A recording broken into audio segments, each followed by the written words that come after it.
Hey guys, Simon Bryson here, and today I want to talk about 3 different reasons why the stock market is going to crash. And by the end of this video, you should know exactly what to do when it crashes, and also most importantly, what not to do when it crashes. And on top of that, how often does it actually crash, and why does it tend to crash so often, okay? By the end of the video, you should know exactly the answer to all of these questions right here. And by the way, guys, if you guys are new to my channel, I post on this channel every single day, so make sure to also search it out and hit the bell so you're notified in terms of video, and on top of that, also destroy the like button for the YouTube algorithm. Now, the first thing is this, guys, okay? Whenever it comes to investing, the average person basically just wants to get in the market when it's very low, and then basically buy then and then sell when the market is high, and then boom, you make an instant profit. However, to do that is very difficult because you don't really know exactly when the bottom of the market is going to be. And even when you do know, like, hey, we reached the bottom,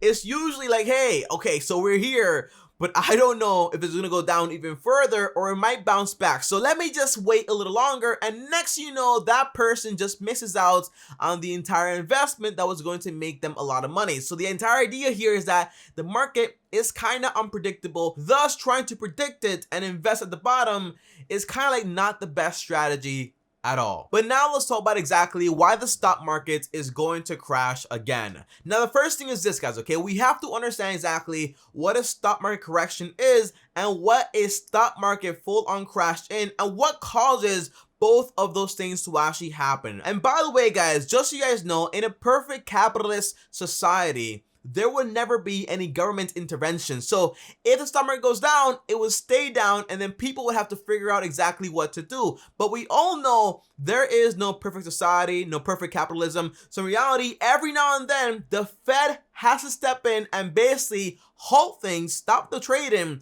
to then basically give people time to actually think for a minute. And if you guys don't know, basically back in March, when the stock market was actually crashing, the Fed actually halted trading for that day to give people some time to basically think about exactly what they're selling. Because guess what? It can get out of control very easily, and the Fed does not want that. So every now and then, they might step in to basically halt things, and that's fine. But now, let's break down exactly. Tell me, what exactly is a market correction and how does it work and how do I time it? The answer is you can't really time it, but I can tell you exactly when it happens and when you know the signs of it actually is going to happen again, okay? Now, the first thing is this, guys, okay?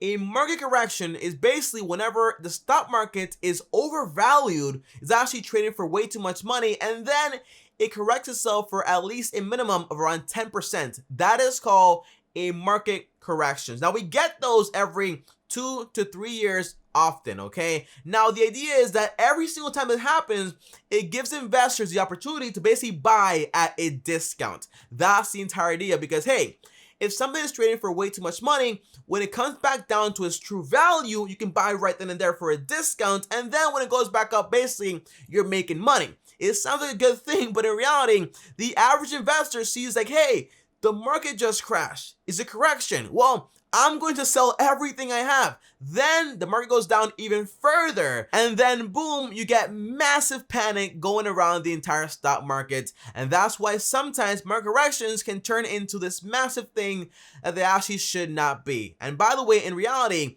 since 1945, I think that was World War II or so, we've had around 26 different market corrections that actually happen, and on average, they go around 13% decline. So every time it happens, it goes down by around 13%, the stock market. So you would think that by now we would understand that, but the average person basically, when it goes down, they basically just sell everything and then worry about like, hey, okay, it's going back up, let me buy in now. So you don't want to be the person that buys high and sells low. That is not what you want to do. So keep in mind, okay, market corrections are actually very normal, and they happen every 2 to 3 years, and it might go down, for example, by 10 to 13%, and sometimes even more. And by the way, they might last, for example, one day, it might last months, sometimes it might even last 1 year, or sometimes even more. So always keep that in mind. And always remember, okay, did I hear, for example, that the market was at an all-time high and then did it crash? Well, that might be a sign of a market correction happening right then and there. So keep that in mind.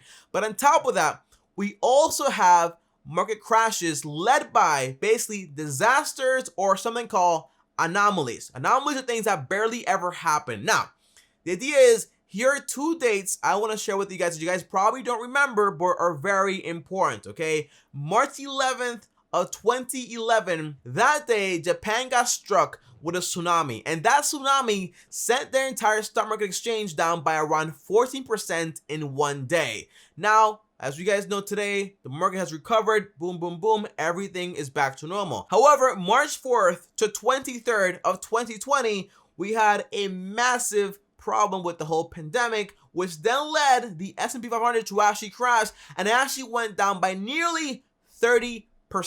Now, as we guys know today, hindsight, we know that basically, hey, the market has actually recovered and everything is seeming to be normal, okay? So the point is, okay, whenever you get, for example, an anomaly, or for example, a disaster, or for example, a correction, usually 10 out of 10 times, according to history, the market always recovers. Now, it would be naive of me to say, hey, just because we know this, it means it'll always be the same. In reality, I don't know. Because in reality, when you take a look at investors that are a lot older, for example, like 70 years old and more, and been investing for around like 40 years or so, the answer is they always say, hey, Tommy, just invest long-term, over time, index funds, diversify, and you'll be just fine. And as you get older, add more bonds, and then boom, you'll be fine, okay? That's what they always say. But the only problem, for example, Warren Buffett and Don C. Bogle spoke about a lot was basically, hey, we have nations with enough firepower to basically cause massive problems in the world. So that's the main problem, like war and stuff like that, because basically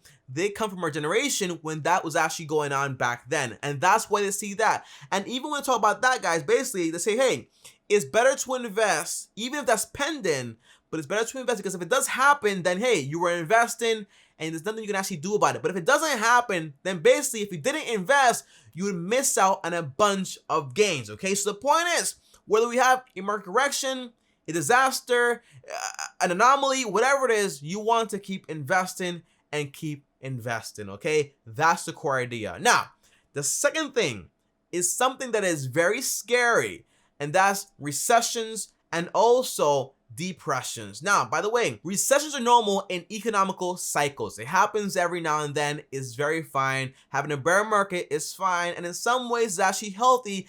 It lets you know exactly how the economy is actually doing, okay? Now, I want to explain this briefly, but I want to explain it very thoroughly so you guys understand exactly how scary this stuff can actually get, okay? And this is why the stock market will crash again also, okay? Now, as you guys probably know, a recession is something that happens normally. For example, think about it like this, okay? A business, for example, might start off like, hey, okay, we're kind of slow, but then eventually the business is going to peak. And when it's peaked, guess what happens, okay? They make a lot more money, they hire a lot more people, and they also spend a lot more money, which then in return helps the economy grow, helps with employment, helps with a lot of things. However, guess what? That's not going to last forever because nothing can last forever, and businesses will go through recessions, and when that does happen, the economy tends to slow down. And during a recession, businesses are not going to be hiring a lot more people. They're not going to spend a lot of money because basically they're not making as much money as they were previously making. Now, that's very normal. Now, when it does happen, usually the Fed steps in and either prints more money or basically cuts the rates to then allow businesses to borrow more money and hire more people, expand more, maybe make more money also. And that way the economy starts to basically mitigate itself and then keep growing and goes back to normal. That's the entire idea of a recession. It's pretty normal, although it might be scary because the stock market is actually going to go down also. But what's even more scary is basically a depression, okay? Now, I want to focus on 1929 and also 1954. Now, these two dates right here are by far one of the most important dates whenever you talk about like, hey, is stock market crash, a correction, a recession, a depression? Because guess what? 1929, we had the Great Depression, okay? And the stock market actually plunged. Now, since 1929 to 1954, that's how long it actually took the market to recover back to its original peak. So it means that basically we went for around 25 years of basically not being able to see your investments go back to normal. Now, I say this because basically, guys, it is very easy to invest right now like, hey, the market crashed, it'll be back to normal like 1 to 3 years, no big deal. But it's going to be hard, for example, if anything like this happens again in the future and you have to hold on for 25 years of seeing your investments basically go down and go down and go down, but eventually at the end of 25 years, boom, everything is going to be back to normal. However, if you did this at 25, well, you will be 50 years old when your investments got back to normal, and that's why investing can be so hard and also so scary, because basically this can happen in the future. We never really know. But depressions and recessions are very common. Well, not depressions, okay? They're not really common, but recessions are very common. But the Fed always tries to step in to prevent something happening, like, for example, a depression, which could send the whole nation into collapse, and we don't want that. But even knowing that things can get that bad, it still shows you, like I told you guys before, okay, every single market downturn has ended up in a recovery. Every single one, 10 out of 10 times, okay? It's perfect. Now, the idea is this, guys, okay? Even if you invested, for example, $1,000 back in 1929 and you held on until 2019, well, that money today would be worth around $3.8 million. We're talking about almost a 380,000% return on your money. But the thing is that, hey, are you going to be around for 100 years? Like, probably not, okay? I'm just being honest here. So the idea is that even though this did happen in the past, we still have the data that shows that, hey, even if that happened, we still ended in a recovery, and ever since then, every single market downturn has ended up in a recovery. And as you guys can see in this graph right here, it shows you that basically, hey, although it did go down, it did slow down, eventually the market does pick up and it does eventually recover, because again, it's all business cycles, okay? It's all a recession happens, you fuel the economy, things go back to normal, maybe some companies actually go bankrupt. Yes, that's fine, that's normal also, but then eventually competition steps in, and then boom, the market, the economy starts recovering slowly but surely eventually. How long though? We don't know. We can't predict that. How often? We say, for example, every 1 to 3 years we got a recession, but then again, you can't predict the exact date. And that's why I think Warren Buffett says, for example, investing in the stock market is basically trading the money between impatient people and impatient people that are willing to wait more to basically see their investments actually grow over a long period of time. But overall, although we might not get, for example, a Great Depression in our lifetime, it's always something you have to think about and always keep in mind, because you never know if it might happen based on what's actually going on today. But the whole point is this, guys, okay? Either way, the data shows that all you have to do is just keep investing over time. Now, that is going to be hard, obviously, but the point is that's the best solution, because even if you do sell at the bottom, you just lost a ton of money, and if you do hold on for the ride, you're going to be able to make a lot of money, okay? That's the entire goal when it comes to investing. Now, the last thing I want to talk about, guys, is basically solutions, because basically by this point, if you're still here, you might be a little scared, a little worried about, like, hey, market corrections, depressions, recessions, disasters, market crashes. I don't want to hear any more bad news. The answer is I understand that, and here's why I'm giving you guys these solutions right here. And the solutions are basically dollar cost averaging / drip investing, and also long-term investing, okay? And the idea is this, guys, okay? Here's exactly what I do to kind of help on my portfolio when it comes to investing. Now, the first thing is this, guys, okay? I do dollar cost average, meaning that I'm not worried about, like, hey, I'm going to predict the market when it's going to fall down, invest then, make a lot of money, and then sell. The answer is that's too hard to do, almost impossible, because basically you cannot predict the bottom of the market. It's easy to do it like in the past, but not in the future. It's almost impossible. Let's be honest, okay?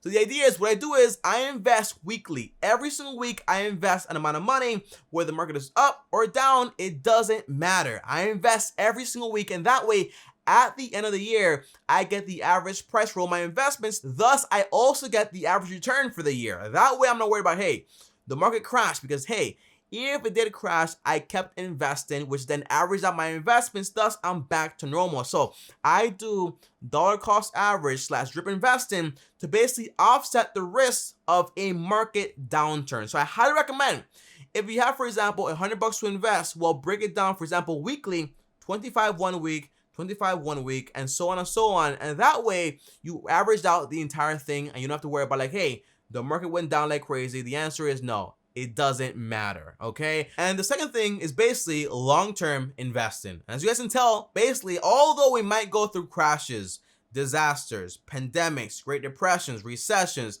the point is, 10 out of 10 times every downturn ends in a recovery, but you can't see the recovery if you sell way too early. So the point is, you have to invest over the long term, and over the long term, the average return in the S&P 500 has been around 8% according to 50 years worth of data. So the point is, if you want to be an investor and you want to basically not have so much risk, you want to invest, diversify your portfolio into index funds and also ETFs.